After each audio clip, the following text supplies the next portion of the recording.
तो देखिए मूल कॉन्सेप्ट का जो सेकंड पार्ट है जहाँ पे अब हम बात करने वाले लॉज ऑफ केमिकल कॉम्बिनेशन के बारे में। यहाँ पे मल्टीपल लॉज हैं जो केमिकल कॉम्बिनेशन के हैं। यहाँ से अच्छे तो ऑनेस्टली स्पीकिंग की कॉम्पिटिटिव एग्जाम में क्वेश्चन आएंगे कि नहीं आएंगे, तो ज्यादा क्वेश्चन नहीं पूछे जाते हैं। इवन तो अगर चांसेस है कि एक दो क्वेश्चन कहीं से गलती से आ जाएगा तो आ जाएगा आपके पास ना। लॉज ऑफ केमिकल कॉम्बिनेशन बड़े सिंपल हैं, ये बहुत छोटा सा पार्ट है, आप इसको बहुत स्पीड में करके देख सकते हो अगर आपको देखना चाहते हैं ना। सबसे पहले आते हैं लॉज ऑफ केमिकल कॉम्बिनेशन कितने हमारे पास, 5 लॉज ऑफ केमिकल कॉम्बिनेशन है। सबसे पहले law of conservation of mass, सबसे आसान सबसे सिंपलेस्ट है वो। लॉ ऑफ कांस्टेंट कंपोजिशन या डेफिनेट प्रोपोर्शन हम जिसे कहते हैं, ये भी बहुत ही सिंपल है। लॉ ऑफ मल्टीपल प्रोपोर्शन, ये भी थोड़ा सा सिंपल है, थोड़ा सा टाइम आपको लग सकता है। लॉ ऑफ इक्विवेलेंट या रेसिप्रोकल प्रोपोर्शन जिसको हम कहते हैं, इसको समझने के लिए गेलो-सेक्स लॉ ऑफ गैसियस वॉल्यूम, ये भी बहुत सिंपल है। तो ऑनेस्टली सिर्फ एक ही लॉ है जो यहाँ पे थोड़ा कॉम्प्लिकेटेड है, that is law of reciprocal proportion. And काफी बार देखा गया कि स्टूडेंट्स को अक्सर प्रॉब्लम अगर होती है तो इसी लॉ में होती है। अब मैंने यहाँ पे ना बहुत सारे टेक्स्ट लगाए हुए हैं, मैं इन टेक्स्ट की लाइंस को रीड नहीं करने वाला आप लोगों के लिए। आप इसको मुझे पॉज करके चाहो तो बाद में इसको रीड कर सकते हो, या आप इसको चाहो तो पढ़ सकते हो। नोट्स बनाना चाहो तो आप यहाँ से बना सकते हो। ये पूरी पीडीएफ जो है वो आपको मैं टेलीग्राम ग्रुप पे दे दूंगा, आप टेलीग्राम ग्रुप से जाके इसको चेकआउट कर सकते हो। हमारा जो टेलीग्राम ग्रुप है केमिस्ट्री अनटोल्ड का, वहां से आपको ये मिल जाएगी। अगर आप मेरे ऐप में मुझे देख रहे हो तो आपको ये ऐप में अगर किसी कोर्स में हमारे साथ जुड़े हुए नीट जेईई के, तो आपको हमारे कोर्स में भी आपको ये पूरी पीडीएफ मिल जाएगी ना। सबसे पहली बात करते हैं law of conservation of mass, बड़ा सिंपल सा है। देखो भाई सिंपल सा फंडा ये कहा जाता है, mass can neither be created nor be destroyed. Mass जो था वो था, है, रहेगा, it can only be converted from one form to another form. तो इसको सिंपल भाषा में ऐसे पुटअप किया जाता है कि अगर मेरे पास कोई रिएक्टेंट है, जैसे मान लीजिए रिएक्टेंट R1 है और मान लीजिए मेरे पास रिएक्टेंट R2 है, और ये मिलकर अगर मुझे मान लीजिए प्रोडक्ट P बना रहे हैं, ठीक है, इसका मास अगर M1 है और इसका मास अगर M2 है, तो मेरे पास जो प्रोडक्ट बना होगा, प्रोडक्ट जो बनेगा, अब प्रोडक्ट जरूरी नहीं है एक प्रोडक्ट बनेगा, हो सकता है एक से ज्यादा प्रोडक्ट भी बन सकते हैं, पर जो टोटल मास होगा प्रोडक्ट्स का, जरूरी नहीं है एक ही प्रोडक्ट बने। मैं फिर से कह रहा हूं, प्रोडक्ट एक से ज्यादा भी बन सकते हैं, पर रिएक्टेंट साइड में जो टोटल मास था और प्रोडक्ट साइड में जो टोटल मास होगा वो हमेशा सेम होगा।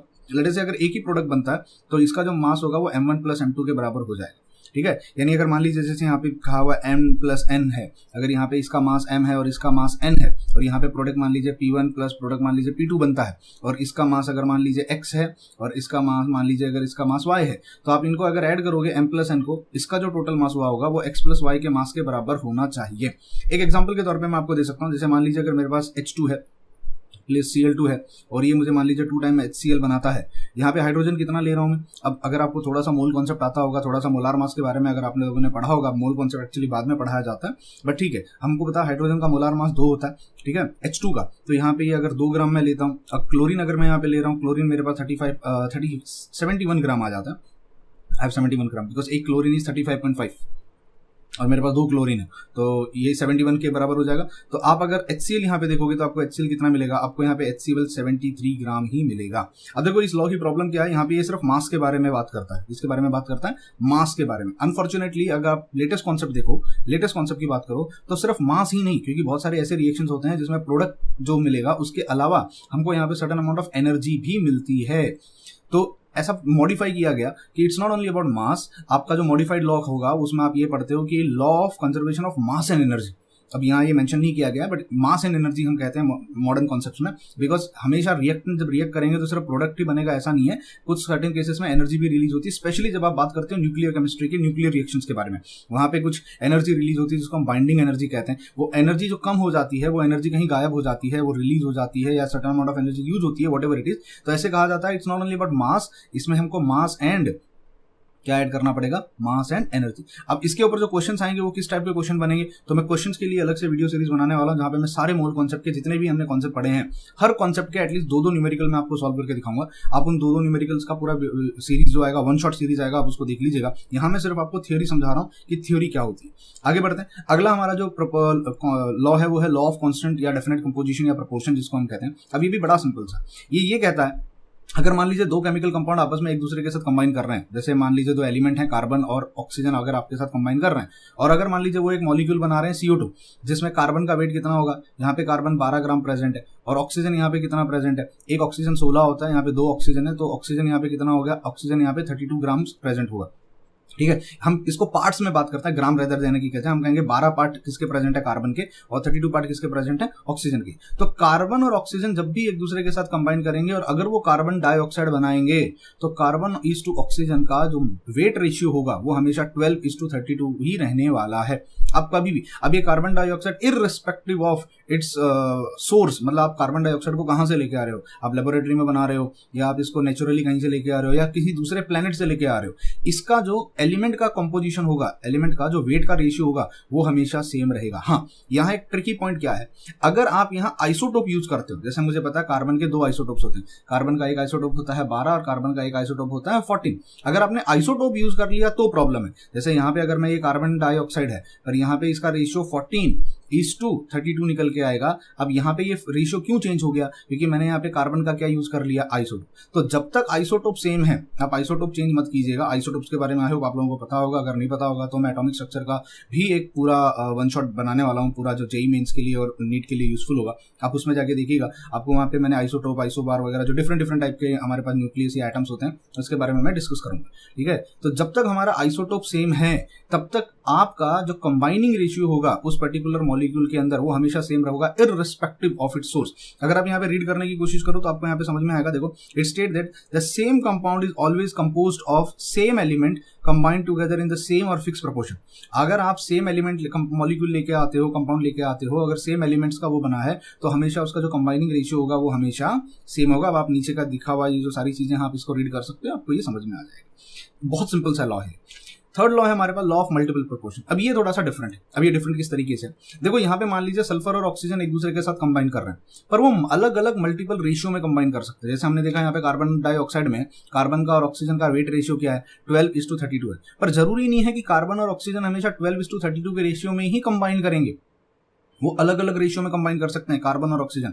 बट इतना गारंटी है कि जब भी वो कार्बन डाइऑक्साइड बनाएंगे तब 12:32 के रेशियो में ही एक दूसरे के साथ कंबाइन करेंगे। लॉ ऑफ मल्टीपल प्रोपोर्शन को समझने का एक सिंपल सा तरीका होता है। जैसे सल्फर और ऑक्सीजन कंबाइन करते हैं, अगर सल्फर और ऑक्सीजन 32:32 के रेशियो में कंबाइन कर रहे हैं, अब मुझे पता है सल्फर का एक्चुअल मोलार मास कितना होता है, सल्फर का वेट 32 होता है और ऑक्सीजन का वेट कितना होता है, ऑक्सीजन का वेट 16 होता है। अब सल्फर तो 32 है पर ऑक्सीजन कितना है, 32 है। इसका मतलब क्या होगा, ये मॉलिक्यूल कौन सा बन गया, ये मॉलिक्यूल बन गया सल्फर डाइऑक्साइड। मतलब ये 1:1 के रेशियो में एक दूसरे के साथ कंबाइन कर रहे हैं। ये 1:1 का रेशियो किसका है, वेट रेशियो है, एलिमेंट्स का रेशियो नहीं है। एलिमेंट्स का रेशियो 1:2 है, एक सल्फर का एटम है, 2 ऑक्सीजन के एटम है, पर इनका जो वेट रेशियो है यानी वेट बाय पार्ट कितना है इसका, तो 32:32 है। अब होने को तो ऐसा भी हो सकता है कि सल्फर 32 हो और ऑक्सीजन जो कंबाइन कर रहा हो वो 48 पार्ट्स में कंबाइन कर रहा हो, है ना। यहाँ पे रेशियो कितना आया था, 1:1 का रेशियो आया। यहाँ पे आपका रेशियो कितना आ जाएगा। अब यहाँ पे अगर मैं रेशियो या अगर मैं 16 के हिसाब से भी चलूँ या इसको सिंप्लीफाई कर लूँ तो ये 1:1 इसको हम लिख सकते हैं,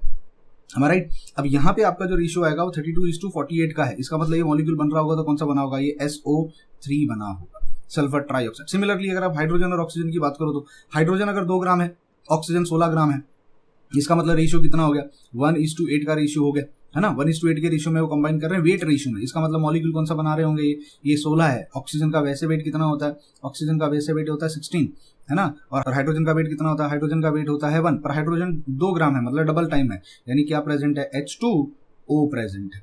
अब अगर मान लीजिए हाइड्रोजन अभी भी 2 ही ग्राम है, 2 पार्ट्स प्रेजेंट है, उसके 2 पार्ट प्रेजेंट है, और ऑक्सीजन अब हो गया 32 हो गया। इसका मतलब ऑक्सीजन क्या हो गया, ऑक्सीजन में और 16 ऐड हो गया, है ना। इसका मतलब ये क्या हो जाएगा, ये H2 और ये हो जाएगा O2। मतलब सेम एलिमेंट्स अगर कहीं प्रेजेंट हैं, सल्फर है और ऑक्सीजन है, और अगर वो आप देखोगे वो अलग अलग प्रोपोर्शन में एक दूसरे के साथ, वेट प्रोपोर्शन में एक दूसरे के साथ कंबाइन कर रहे हैं। यहाँ पे अगर आप नोटिस करो एक चीज, हमने सल्फर का वेट रेशियो सेम रखा हुआ है और ऑक्सीजन का प्रोपोर्शन बढ़ रहा है। यहाँ पे हमने हाइड्रोजन का वेट रेशियो सेम रखा हुआ है लेकिन सल्फर ऑक्सीजन का रेशियो इंक्रीज हो रहा है। सेम कार्बन मोनोऑक्साइड का देखो, अगर कार्बन 12 है, कार्बन ऑक्सीजन का, कार्बन 12 है, ऑक्सीजन 16 है। वैसे कार्बन का वेट कितना होता है 12, ऑक्सीजन का वेट कितना होता है 16। आप लोगों को मोलार मास वगैरह पता होगा, आई होप इतना नॉलेज आप लेके आए हो। फर्स्ट टाइम आप मेरा वीडियो नहीं देख रहे हो, डिटेल वीडियो अगर आपको पढ़ना होगा मोलार मास वगैरह क्या होता है तो आप डिटेल वीडियो पे जा सकते हो। यहाँ मैं उम्मीद करता हूँ आप रिवीजन करने आए हो, अगर रिवीजन करने आए हो तो एटलीस्ट इतना तो आपको पता होगा, ठीक है। इसका मतलब ये जो कंपाउंड बनेगा वो कौन सा बनेगा, ये कार्बन मोनोऑक्साइड बनेगा। लेकिन वहीं अगर कार्बन को मैं 12 ही रखूँ और ऑक्सीजन का वेट रेशियो बढ़ा दूं, ऑक्सीजन का वेट रेशियो 32 हो जाएगा, तो ये क्या हो जाएगा, कार्बन डाइऑक्साइड। तो देखो फिर से नोटिस करो, हमने एक एलिमेंट का वेट हमने यहाँ पे क्या रखा हुआ है, constant. So this is how you need to remember this. Law of multiple proportion सीधी भाषा में ये कहता है that if 2 element combine together to form several more compounds, अलग अलग कंपाउंड अगर वो बनाते हैं, then the weight of one of this element which combine with the fix weight of other. अगर एक एलिमेंट का वेट आप फिक्स कर दो, जैसे यहाँ पे मैंने 32 फिक्स कर दिया, 2 और 2 फिक्स कर दिया, 12 और 12 फिक्स कर दिया, देखो then the weight of one of these element which combines with the fixed weight are in the ratio of simple whole number। वो हमेशा सिंपल होल नंबर के रेशियो में होंगे। मतलब देखो इसको ऐसे समझाता हूँ, ये रेशियो कितना है, ये एक पार्ट है और इसका पार्ट भी 1:1 का रेशियो है। यहाँ पर ये एक रेशियो है। अगर आप यहाँ देखो 32 और 48 यहाँ पे मेरे पास प्रेजेंट है, ठीक है। अब ये 48 मेरे पास प्रेजेंट है। 48 का मतलब कितना हो गया, ये 16 का डबल था 32, 16 का डबल था। अब इसको ये 32 को हटा दो, आप सिर्फ इस नंबर पे नोटिस करो, ये 16 का डबल था और ये 16 का ट्रिपल है। ये डबल था और ये इसका ट्रिपल है, मतलब एक का वेट अगर आप फिक्स कर दो जो तो दूसरा कंबाइनिंग एलिमेंट है वो हमेशा एक मल्टीपल एक रहता है ना, रेशियो में आपके साथ हमेशा कंबाइन करेगा। तो यहाँ पे जो कंबाइनिंग रेशियो होगा ऑक्सीजन का वो कितना हो गया, यहाँ पे वो 2 पार्ट्स में कंबाइन कर रहा है और यहाँ पे वो 3 पार्ट्स में कंबाइन कर रहा है। 2:3 का रेशियो है ऑक्सीजन का कंबाइनिंग रेशियो। यहाँ पे उसका 2 पार्ट कंबाइन कर रहा है, यहाँ पे उसका 3 पार्ट कंबाइन कर रहा है। यहाँ पे अगर मैं देखूँ ऑक्सीजन का कितना है, ऑक्सीजन का 1 पार्ट कंबाइन कर रहा है, यहाँ पे ऑक्सीजन का 2 पार्ट कंबाइन कर रहा है। मैंने हाइड्रोजन का वेट फिक्स कर दिया। यहाँ पे देखो कार्बन का वेट फिक्स है, यहाँ ऑक्सीजन का 1 पार्ट कंबाइन कर रहा है, यहाँ ऑक्सीजन का 2 पार्ट कंबाइन कर रहा है। आई होप आपको ये लॉजिक समझ में आया। अब यहाँ पे मैंने इसका पूरा जो ये कॉन्सेप्ट लिखा हुआ है, ये पूरा बुक से मैंने स्क्रीनशॉट लेके यहाँ पे डाला हुआ है। आप चाहो तो इसको आराम से बैठ के रीड कर सकते हो, आपको यहाँ से बहुत सारी चीजें समझ में आ जाएंगे। तो उम्मीद करता हूँ मल्टीपल प्रोपोर्शन आपको समझ में आ गया होगा कि कैसे काम करता है। चौथा लॉ है हमारा लॉ ऑफ इक्विवेलेंट रेसिप्रोकल या कंबाइनिंग प्रोपोर्शन ऑफ वेट जिसको कहा जाता है। ये बहुत सारे स्टूडेंट्स इसको समझ नहीं पाते, तो इसको मैं सिंपल भाषा में समझा देता हूँ। अगर 3 एलिमेंट एक दूसरे के साथ कंबाइन करते हैं, जैसे सल्फर है हाइड्रोजन के साथ भी करता है और सल्फर जो है वो और हाइड्रोजन की बात करते हैं, हाइड्रोजन सल्फर के साथ भी करता है और हाइड्रोजन ऑक्सीजन के साथ भी करता है। अब मुझे पता है हाइड्रोजन और सल्फर अगर बनाएगा तो H2S बनाता है और हाइड्रोजन और ऑक्सीजन बनाएगा H2O बनाता है। तो जिस रेशियो में सल्फर हाइड्रोजन के साथ कंबाइन करेगा और जिस रेशियो में ऑक्सीजन हाइड्रोजन के साथ कंबाइन करेगा, उसी रेशियो में सल्फर और ऑक्सीजन भी आपस में कंबाइन करेंगे। मतलब इसका मास हमको फिक्स करना, इसका मास फिक्स करना, मतलब H2S है, यानी 2 ग्राम हाइड्रोजन 32 ग्राम सल्फर के साथ कंबाइन करता है और 2 ग्राम हाइड्रोजन 16 ग्राम ऑक्सीजन के साथ कंबाइन करता है। तो जब सल्फर और ऑक्सीजन हमेशा एक दूसरे के साथ जब कंबाइन करेंगे तो सल्फर का हमेशा 32 ग्राम होगा और ऑक्सीजन का हमेशा 16 ग्राम होगा। अब सल्फर का अगर 32 ग्राम है, इसका मतलब हो गया S, एक सिंगल सल्फर, सिंगल सल्फर तो 32 होता है और ऑक्सीजन हमेशा 16 होता है, तो ये कितना हो जाएगा SO, सल्फर मोनोऑक्साइड। अब जरूरी नहीं है कि ये कंबाइनिंग रेशियो हमेशा यही होगा। अब अगर आप देखो तो ये रेशियो कितना बन रहा है, ये 1:2 का रेशियो बन रहा है, तो जरूरी नहीं है कि हमेशा 1:2 के रेशियो में होगा, ये रेशियो के मल्टीपल्स में भी हो सकता है। ठीक है, जैसे 1:2 हो सकता है, आप दोनों तरफ मल्टीप्लाई कर दो, 2:4 के रेशियो में भी एक दूसरे के साथ मल्टीप्लाई कर सकते हैं। ये हो सकता है 3:6 के रेशियो में भी एक दूसरे के साथ कंबाइन कर सकते हैं। तो इस रेशियो में एक दूसरे के साथ कंबाइन करेंगे तो यहाँ पे जो मेरा मॉलिक्यूल बनेगा वो कौन सा बनेगा, सल्फर मोनोऑक्साइड। आई होप यहाँ तक लॉजिक समझ में आया। जैसे मैग्नीशियम ऑक्साइड की बात करते हैं और हाइड्रो वाटर की बात करते हैं, मैग्नीशियम जो है वो कंबाइन करता है ऑक्सीजन के साथ भी, मैग्नीशियम कंबाइन करता है हाइड्रोजन के साथ भी। ठीक है, मैग्नीशियम का 24 ग्राम है, मैग्नीशियम का मास ही वैसे 24 होता है, तो 24 ग्राम मैग्नीशियम कंबाइन करता है ऑक्सीजन के 16 ग्राम के साथ। यहाँ गड़बड़ हो गई है, यहाँ H2O नहीं आएगा, यहाँ पे आना चाहिए MgH2। ठीक है, तो यहाँ आना चाहिए 24 और यहाँ आना चाहिए 2 ग्राम। ठीक है, तो इसका 24 ग्राम जो है वो 16 ग्राम ऑक्सीजन के साथ कंबाइन करता है और इसका जो 24 ग्राम है वो कंबाइन कितने के साथ करता है, 2 ग्राम के साथ। तो जब भी ऑक्सीजन और हाइड्रोजन कंबाइन करेंगे, ऑक्सीजन और हाइड्रोजन, तो ऑक्सीजन का 16 ग्राम होना चाहिए और हाइड्रोजन का हमेशा 2 ग्राम होना चाहिए। देखो इसको हमने फिक्स रखा है। ये मैग्नीशियम ऑक्सीजन के साथ कितने ग्राम में कंबाइन करता है, 16 ग्राम में मैग्नीशियम ऑक्साइड बनाता है। मैग्नीशियम हाइड्रोजन के साथ किस हिसाब से कंबाइन करता है, मैग्नीशियम हाइड्राइड MgH2 बनाता है। ठीक है, तो 24:2 का रेशियो में, तो यहाँ का 16 और यहाँ का 2, तो ऑक्सीजन जब कंबाइन करेगा हाइड्रोजन के साथ तो उसका 16 पार्ट होगा और हाइड्रोजन जब कंबाइन करेगा ऑक्सीजन के साथ तो उसका 2 होगा। 16:2 है, इसका मतलब हो गया H2O, हमारा वाटर मॉलिक्यूल। सेम केस आता है नाइट्रोजन, हाइड्रोजन और ऑक्सीजन के केस में। नाइट्रोजन कितना होता है, नाइट्रोजन यहाँ पे 14 है और 3 हाइड्रोजन है तो 3 ग्राम आ गया। हाइड्रोजन और ऑक्सीजन जब कंबाइन करेंगे तो H2O बनाता है। H2O में हाइड्रोजन 2 बार प्रेजेंट है यानी इसका 2 हो गया और ऑक्सीजन 1 ही बार प्रेजेंट है, इसका 16 हो गया। अब देखो प्रॉब्लम कहाँ से स्टार्ट होती है, यहाँ हाइड्रोजन 3 है, यहाँ हाइड्रोजन 2 है, यहाँ नाइट्रोजन 14 है और यहाँ ऑक्सीजन 16 है। अब हमारा रूल क्या है, किसी एक का वेट तो फिक्स होना चाहिए। आप किसी एक का वेट फिक्स कर दो, जैसे हमने यहाँ पे हाइड्रोजन का वेट हमेशा फिक्स रखा, यहाँ पर भी 2 ग्राम था, यहाँ पर भी 2 ग्राम था। यहाँ हमने मैग्नीशियम का वेट फिक्स रखा, यहाँ पे भी 24 ग्राम था, यहाँ पे भी 24 ग्राम था। तो यहाँ पे हमको हाइड्रोजन का वेट फिक्स करना पड़ेगा, पर अनफॉर्चुनेटली यहाँ पे हाइड्रोजन 3 ग्राम है और यहाँ पे हाइड्रोजन 2 ग्राम है। एक काम करते हैं, इस पूरे को मल्टीप्लाई कर देते हैं 2 से, इसको भी मल्टीप्लाई कर देते हैं 2 से और इसको मल्टीप्लाई कर देते हैं 3 से और इसको मल्टीप्लाई कर देते हैं 3 से। तो अब ये कितना हो जाएगा, ये 6 ग्राम हो जाएगा। और जब इसको भी मल्टीप्लाई किया तो 14 2 कितना हो गया, 28। अब हाइड्रोजन कितने का बार हो गया, 6 ग्राम और ये कितना हो गया, 28 ग्राम। अब यहाँ पे भी मैं मल्टीप्लाई करूंगा, 16 3 हो जाएगा 48 और 3 2 हो जाएगा। अब देखो बात अब सिंपल हो गया। अब क्या सिंप्लीफाई हो गया हमारे यहाँ पे, अब हाइड्रोजन भी 6 ग्राम प्रेजेंट है और यहाँ पर भी हाइड्रोजन 6 ग्राम प्रेजेंट है। अब मुझे बताओ नाइट्रोजन और ऑक्सीजन किस रेशियो में कंबाइन करेंगे। अब अगर मैं नाइट्रोजन और ऑक्सीजन की बात करूं तो ये 28 पार्ट होगा और ये 48 पार्ट होगा, 28:48। वैसे नाइट्रोजन कितना होता है, वैसे नाइट्रोजन 48 होता है। अब नाइट्रोजन का यहाँ 2 पार्ट प्रेजेंट है, यानी यहाँ पे कितना प्रेजेंट है, N2 प्रेजेंट है। और ऑक्सीजन वैसे 16 होता है, ऑक्सीजन वैसे 16 होता है, पर उसका यहाँ पे 48 प्रेजेंट है, यानी 16 3 प्रेजेंट है, 3 पार्ट्स प्रेजेंट है, यानी N2O3 जो होगा ये मेरा मॉलिक्यूल बनेगा। उम्मीद करता हूं आपको ये लॉजिक समझ में आया होगा किस तरीके से मैं इसको सॉल्व करके बता रहा हूं। सो this is the law of reciprocal proportion. अब लॉ ऑफ रेसिप्रोकल प्रोपोर्शन को आप अंग्रेजी में यहाँ से पढ़ सकते हो, यहाँ पे उन्होंने डेफिनेशन दिया हुआ है, आप रीड कर लो, मुझे इससे कोई दिक्कत नहीं है, बट मैंने आपको सिंप्लीफाई बता दिया। सिंपल भाषा में वो क्या कहता है कि अगर एक फिक्स मास ऑफ एलिमेंट 2 अलग अलग एलिमेंट्स के साथ कंबाइन करता है, इसका मास फिक्स कर दो, जिस मास के साथ इसका एक फिक्स मास जितने इसके मास के साथ कंबाइन करेगा और इसका एक फिक्स मास जितने इसके मास के साथ कंबाइन करेगा। अब ये दोनों अगर आप एक दूसरे के साथ कंबाइन करेंगे तो उसी रेशियो में कंबाइन करेंगे। जैसे इसका 2 ग्राम 32 ग्राम के साथ कंबाइन करता है और इसका 2 ग्राम इसके 16 ग्राम के साथ कंबाइन करता है, तो जब ये आपस में कंबाइन करेंगे तो 32:16 के रेशियो में ही कंबाइन करेंगे, या उसके मल्टीपल्स में कंबाइन करेंगे, या उसके जैसे हमने यहाँ करते हैं ना मल्टीपल्स। 14:3 था, बट हमने उसको दोनों तरफ 2 से मल्टीप्लाई कर दिया तो 28:6 हो गया, तो उसका मल्टीपल्स में कंबाइन हो गया। यहाँ पे भी हमने इसके 3 के मल्टीपल्स में कंबाइन करवा दिए। आई होप लॉजिक समझ में आया है।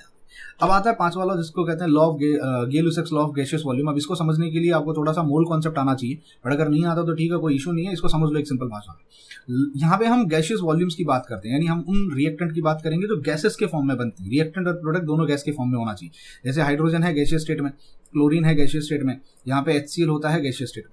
अब सिंपल मोल कॉन्सेप्ट क्या कहता है, इसके आगे 1 लिखा हुआ है, इसके आगे 1 लिखा हुआ है, इसके आगे 2 लिखा हुआ है, मतलब इसका 1 मोल, इसका 1 मोल और इसका 2 मोल हमेशा आपस में कंबाइन करेंगे।